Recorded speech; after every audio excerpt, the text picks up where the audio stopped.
Hi again, I'm Kumari, and I would love to share with you another amazing and very surprising animal communication that I received oh, many years ago as well. It was a brand new client who had a horse, and the horse had some issues, and she had never used an animal communicator before and was new to me. So I could feel she was definitely needing some validation that I was tuning into her horse, especially at a distance. So she kind of asked me a question to see if he would tell me something that she could validate. So she said, um, "Have him tell you one of his bad habits, for instance." And right away, he showed me that he cribs, which horses do sometimes when they're in the stall and nervous, and they suck air in, and it can be very problematic for their health and also just really annoying. And so he had a terrible habit of cribbing in his stall. And so I told her right away what he said, that he copped to it. And she said, "Yep, that's it." Game on. And so she went on to say that he had a few issues she wanted to explore, and one of them was a lameness issue. And he seemed to have, so we did some energy healing as well, and he seemed to have some uh, tightness in his neck and his back. And so one of the things he said was too much stall time. And she was beautiful, and she said, immediately I agreed to get him out more.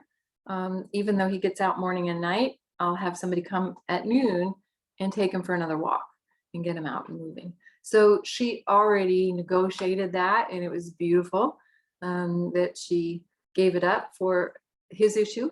And I said, well, this is just the beginning. I said, you don't, to the horse now, because the person was willing to work with him and bend over backwards and get him more exercise. So I said, now it's your turn. Let's see how we can negotiate on your end. Now that your person is willing to help you out, you don't have to sit in the stall and be so cranky. I can't believe I said it, but that's what came to me to say. So we started negotiating. And that's one thing, I used to be an attorney. And I think it's something that comes to me fairly naturally because of that training. So I started negotiating, if she gives you this extra walk every day, which she had to pay somebody to do that. It was not a small thing at all.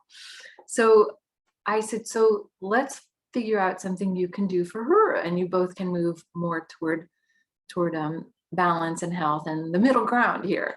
So I said, you don't have to just sit and stall and get cranky and grumpy, because he was kind of grumpy. And I said, let me think.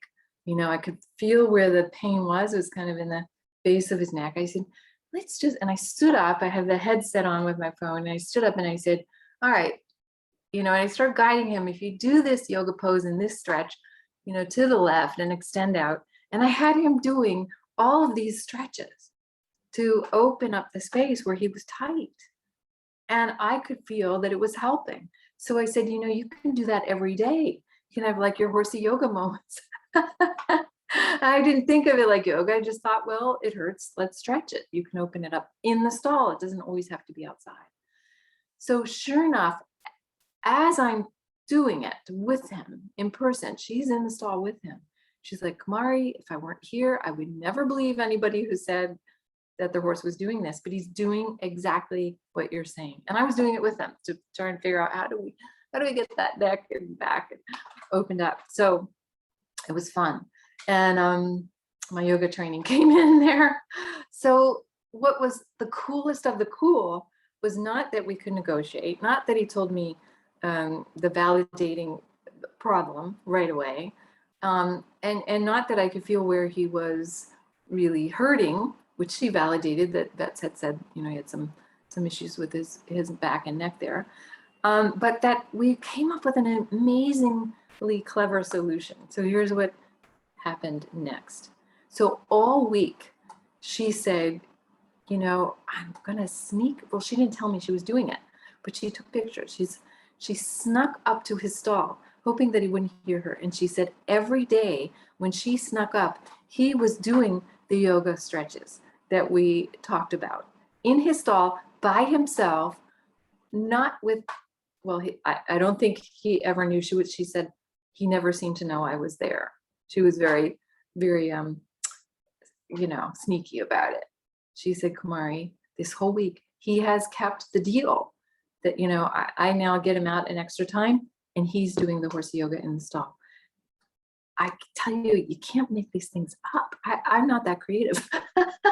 I am at finding solutions, but not that he would continue to do it and that she would crawl on her belly to try and sneak up on his stall to witness it without him knowing she was there so she could see what he's up to. And sure enough, every time she said he was stretching and doing the leg stretches and the neck stretches that we talked about. So yeah, out of the box solutions. Sometimes you have to get creative.